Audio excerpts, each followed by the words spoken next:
Sa kahabaan ng Quirino Highway sa Maynila, matatagpuan ang Paco Train Station na tila niluma na ng panahon. Taong 1915 nang nagsimula ang operasyon ng estasyon. Pero pagkalipas ng ilang taon, ang gusaling naging saksi ng gyera at kasaysayan ng ating bansa, unti-unti nang inabandona. Sa kasalukuyan, nasa ilalim na ito ng pangangalaga ng gobyerno na matatagpuan sa Quirino Highway.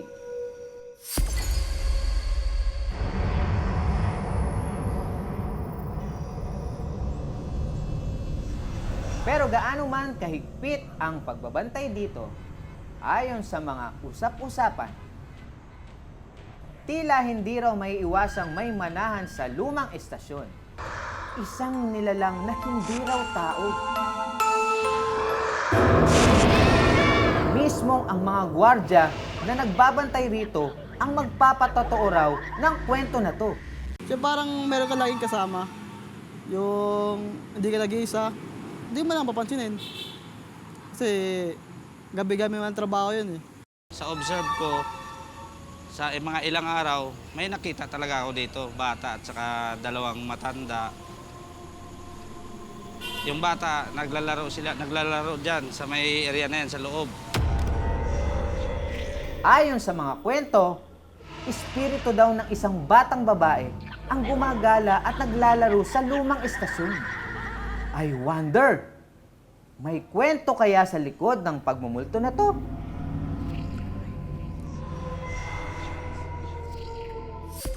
Sa pagsaliksik ng aming team, isang balita at artikulo na aming hinahanap ang nadiskubre. Makikitang naglalakad si Avila, hawak ang kamay ni Arlene. Patingin-tingin sa likod ang bata, tila nag-aalala. Taong 2014, napabalita na may isang babae na walang awang pinatay at ginahasa sa loob ng lumang estasyon. Batay sa investigasyon, sinakal, pinalo sa ulo at kinahasa ang bata.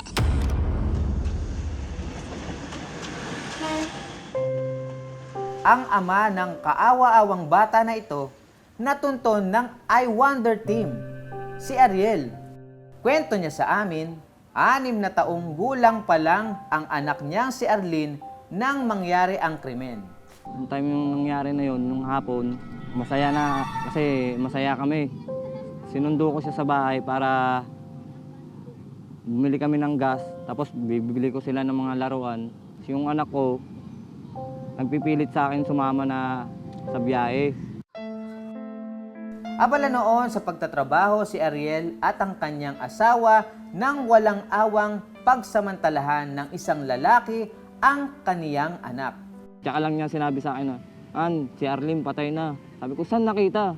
Doon sa lumang istasyon ng tren sa Plaza Dilao. Sabi ko, tapos doon na ako pinuntahan namin sa morgue. Doon na ako umiyak sa may loob ng morgue kasi doon ko nakita yung anak ko na dilat yung mata, puro buhangin yung bunganga. Kung ganun mangyayari sa anak ko, yung pilit niyang sumama sa akin, sana sinama ko lang yun. Hindi sana nangyari.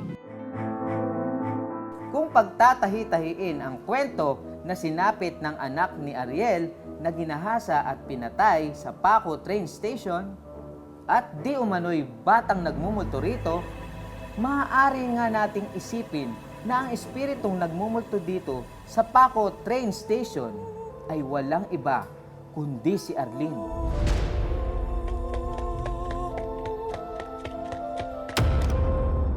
Naghihintay pa rin sa pag-uwi ng kanyang ama.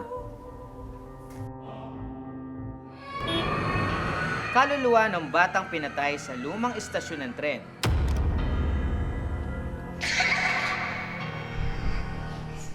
Posible nga bang nagmumulto?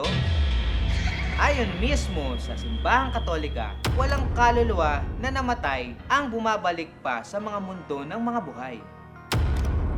Bagamat mahirap paniwalaan ang mga kwento ng kababalaghan, ayon mismo sa ating mga eksperto, hindi sa lahat ng pagkakataon, likhang isip lang ang mga ito. Yung iba naman talaga batay sa katotohanan No? Kaya lang dahil matindi yung katotohanan yon at pwedeng makasakit ng damdamin, so ito ay pinapanipis, pinapalambot, pinapagaang. Kaya minsan, nagiging entertainment yung kwentong bayan, pero batay ito sa isang malagim na katotohanan.